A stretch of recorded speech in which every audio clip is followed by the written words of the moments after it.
Pernah Anda membayangkan atau bahkan mungkin mengalami ketika Anda menggunakan air di rumah, tiba-tiba air di keran mati, mesin pompa di rumah hanya mengandalkan aliran listrik yang tegangannya naik turun. Kondisi seperti itu rasanya menjengkelkan dan menghambat aktivitas kita, pastinya seperti itu. Dan kondisi ini persis seperti tantangan energi kita saat ini. Energi terbarukan seperti surya dan angin ibarat curah hujan. Kita tahu sumber air bersih yang sangat kita butuhkan, tetapi masalahnya kita tidak pernah bisa mengatur kapan hujan akan turun dan kapan cuaca akan berpihak pada diri kita.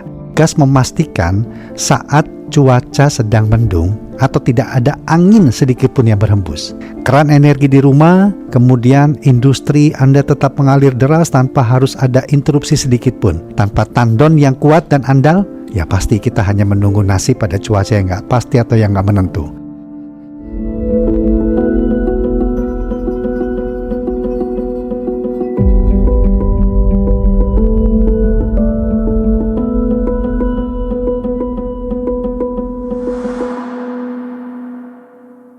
Sobat Energi, hari ini di episode ini kita akan membedah mengapa gas menjadi kunci stabilitas transisi energi. Kita bahas, kita bedah bersama dengan Bapak Widjawan Prawira Atmaja. Beliau narasumber yang sudah berbicara banyak di episode sebelumnya, sangat menarik sekali.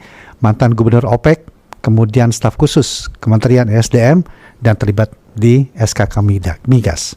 Banyak banget yang bisa kita dapatkan hal baru. Dan tentu di episode ini kita juga akan mencari perspektif baru dari seorang Pak Widjawan atau Pak Wawan. Pak Wawan, terima kasih Pak ya. Terima kasih. Iya, ini kita udah sangat jauh dan sudah, kalau kuliah ini sudah mau tingkat akhir ini Pak. Sudah mau skripsi kita ngobrolnya ini.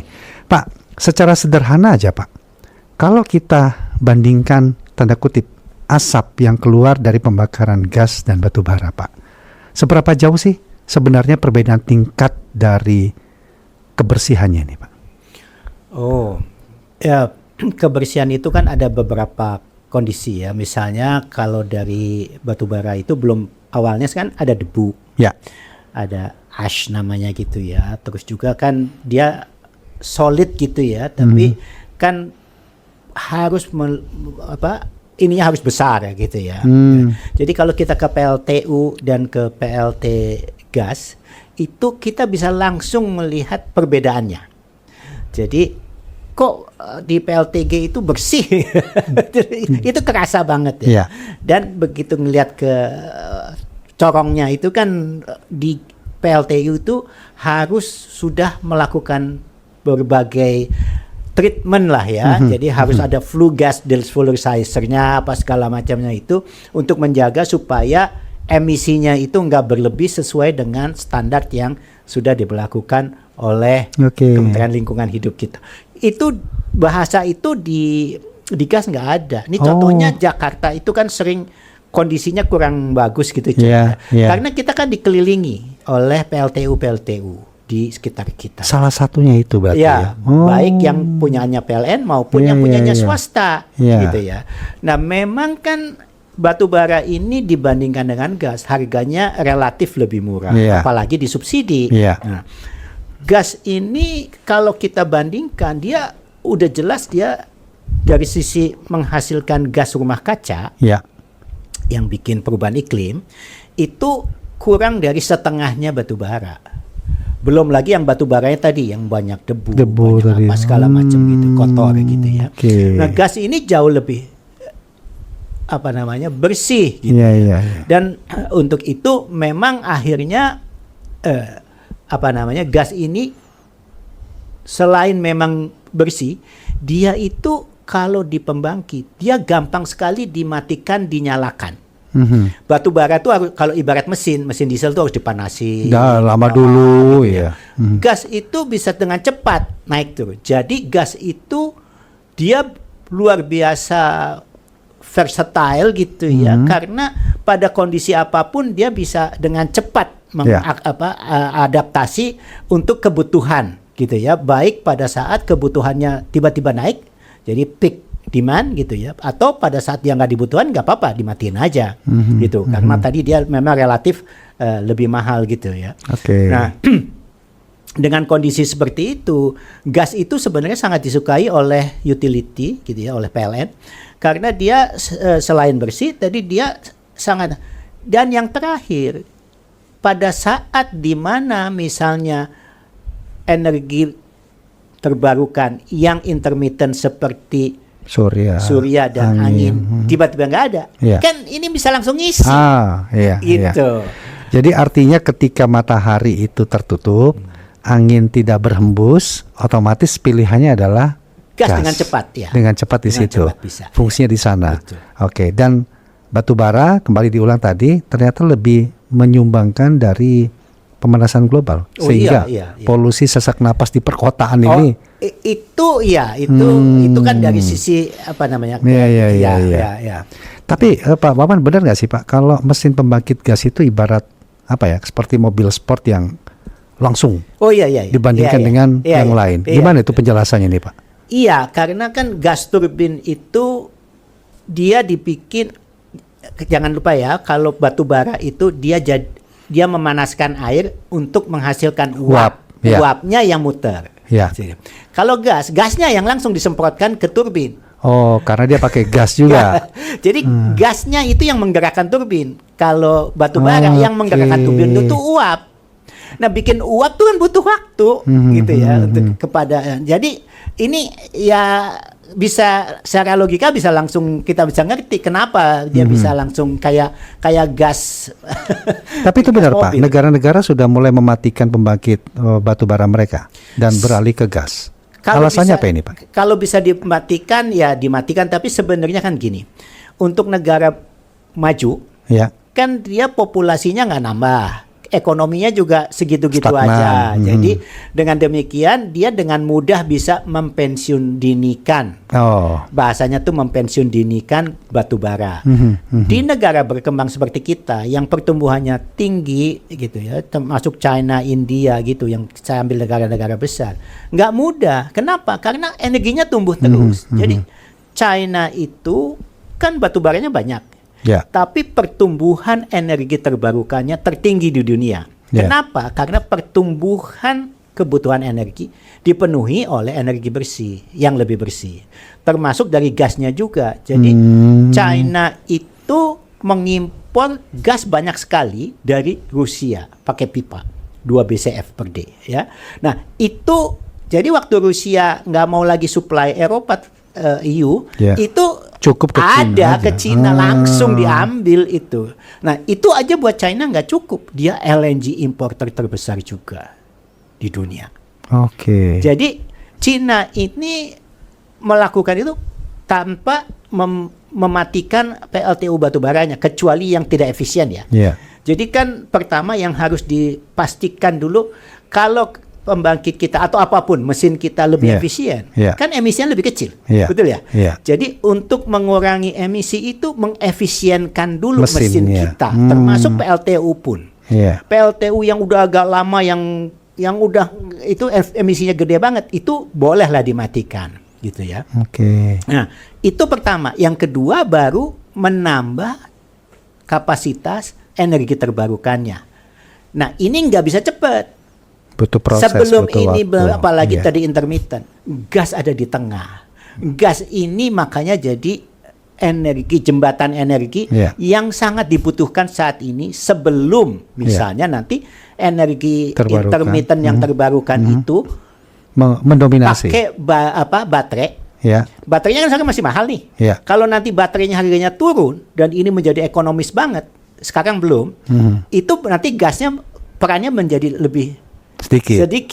Nah, sebelum sampai ke sana, gas ini sangat diperlukan. Artinya dari batu bara sebelum ke sana, sebelum ke EBT, pakai baterai, itu ada gas di situ yang membantu.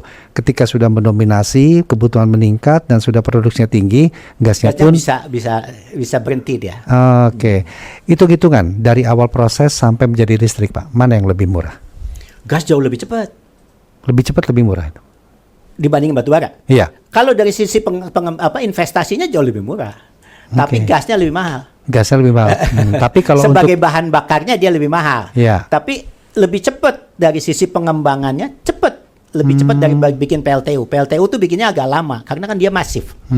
PLTG jauh lebih cepat dan dia lebih murah. Lebih murah gitu ya.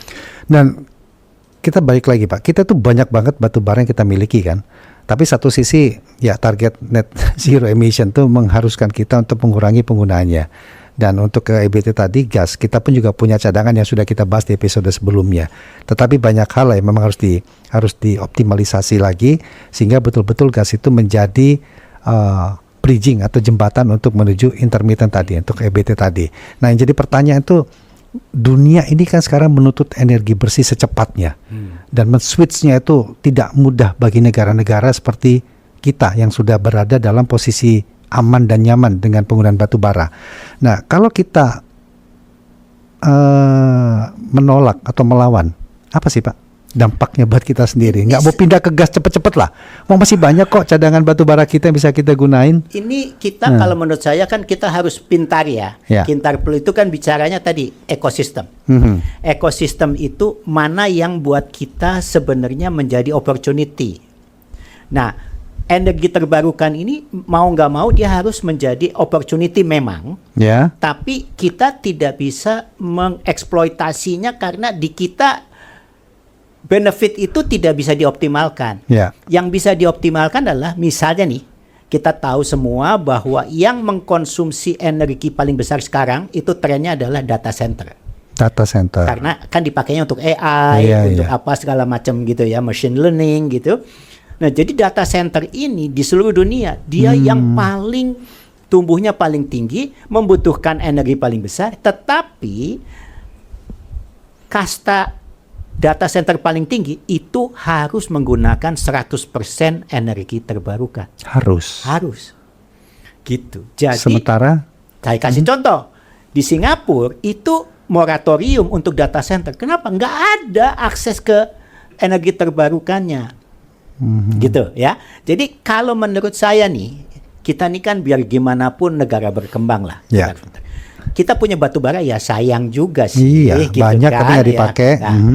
Kalau saya boleh memilih, karena kalau mau milih ini apa nggak bisa, ya nanti nggak maju-maju kita ekonominya. Jadi biarinlah, misalnya nih ya, kita punya energi yang kita bangkitkan di Sumatera.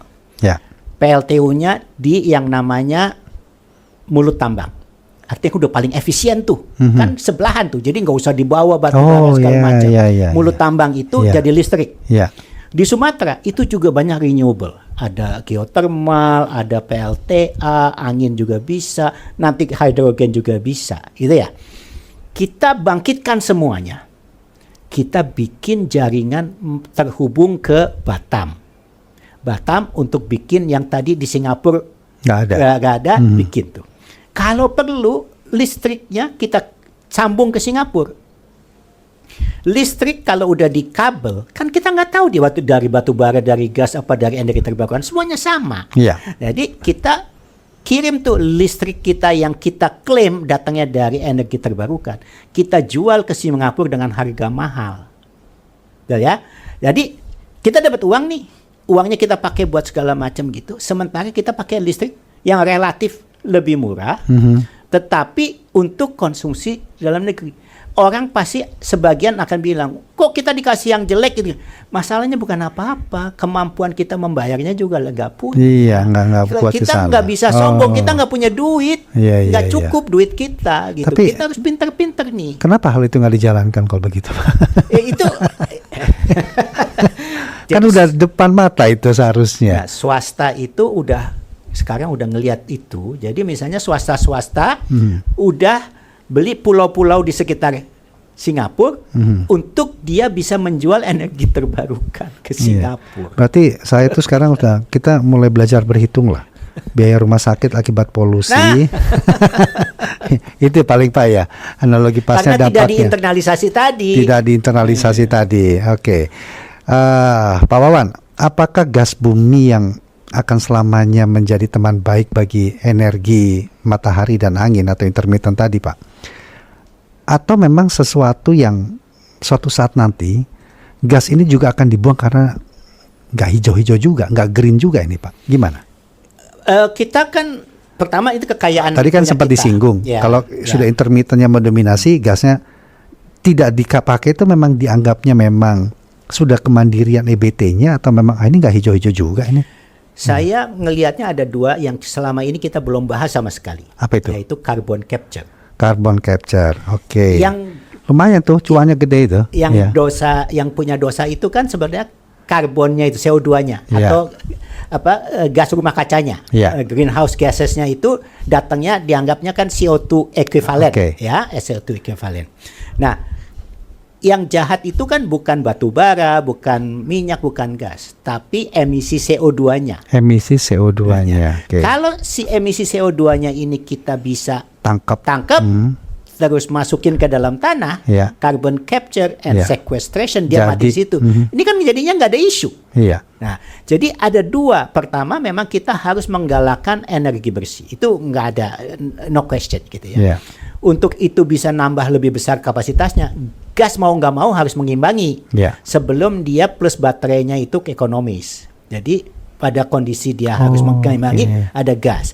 Tapi carbon capture ini juga masih sangat mahal, walaupun kita ada di tempat yang sangat banyak potensi untuk penyimpanannya yang bukan hanya buat kita sendiri, Iya, tapi iya, buat iya, orang dari luar nyimpen di kita. Iya, iya itu nilai ekonomi ada. Banyak, gede gitu ya. Kita jual jasa itu Nah, gitu, Pak, ya. kalau itu kita nanti kembangkan, karena ini kan udah mau habis nih, jadi ini nanti episode berikutnya siapa yang nanti itu harus dibahas karena itu juga Carbon potensi capture, carbon oke. capture. Jadi kalau itu carbon capture, batu bara jadi nggak masalah, Ya. gas nggak masalah, oil nggak masalah. Ya. Itu kan ideal banget buat kita. Semuanya kita harus jalanin. Energi terbarukan harus digalakkan seperti China. China itu seluruh dunia combine itu dia nomor 1. Jadi energi terbarukan pertumbuhannya selama setahun di China itu lebih besar dari seluruh dunia combine. Ya, carbon capture infrastrukturnya gimana? Kalau carbon capture lain lagi nih.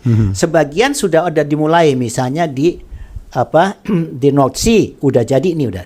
Tapi biayanya masih sangat mahal. Sangat mahal. Tapi ini kan lama-lama akan turun. Nah, Ya. sangat mahal itu bisa dibayar jika harga carbon price itu tinggi. Ya, di kita kan rendah. Ya. Harga di tempat lain bisa mendekati 100 euro Ya, per ya, ton. ya. Kita ada undang-undang yang bilang $2 per ton aja sampai sekarang belum dijalankan gitu ya. Oke. Jadi kan ini memang ada kesenjangan antara orang Ya. yang mau bayar dan antara. Jadi Singapura itu akan mensyaratkan kalau mau bersih karbonnya harus ditangkap, harus dijadikan CCS. Lah, Ya. itu kan kita bisa tangkap. Kita Carbon katakan capture storage, jadi ya. kita itu jadi revenue buat kita. Oke. Nanti itu makin lama makin turun, kita bisa manfaatkan sendiri karena barangnya di kita jauh banyak. Jadi tadi kekayaan sumber daya kita tambah satu lagi, kita itu kaya untuk tempat penyimpanan karbon yang sampai sekarang belum Oke. dimanfaatkan. Artinya gas yang sangat memungkinkan yang sudah depan mata yang bisa kita laksanakan sekarang ini, Pak ya. nggak akan habis. Nggak akan pernah habis. Kan orang bilang tadi kan kalau kita bisa jembatan, Iya. ini menjadi transition fuel sebelum ke energi terbarukan. Iya. Kalau orang yang fanatik ke gas, dia bilangnya gas is the destination fuel. Tujuan.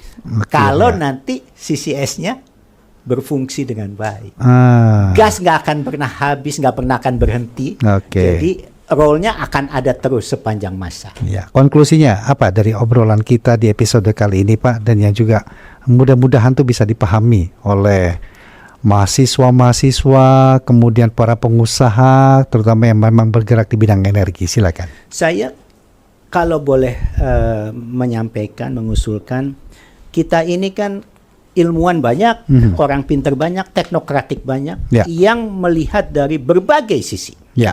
Bukan hanya lingkungan, bukan hanya teknologi, bukan hanya digital, tapi juga keekonomian dan juga dilihat dari apa yang kita punya, apa kekuatan kita, Ya. opportunity-nya apa aja. Ya. Ya.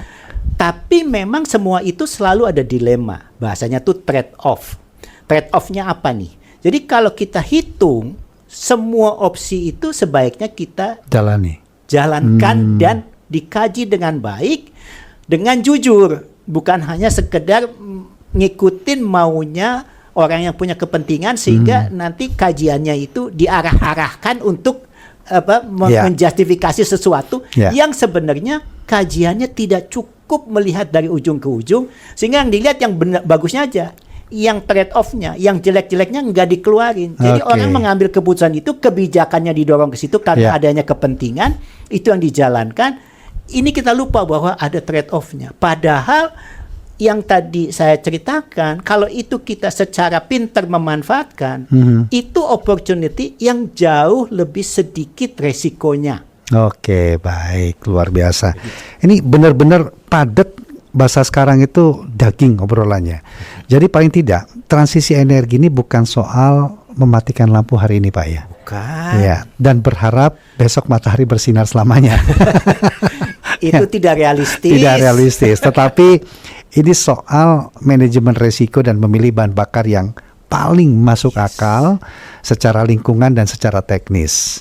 Gas bumi bukan lagi sekedar pelengkap, karena gas bumi adalah penyeimbang yang membuat ambisi energi bersih kita tidak berhenti di tengah jalan.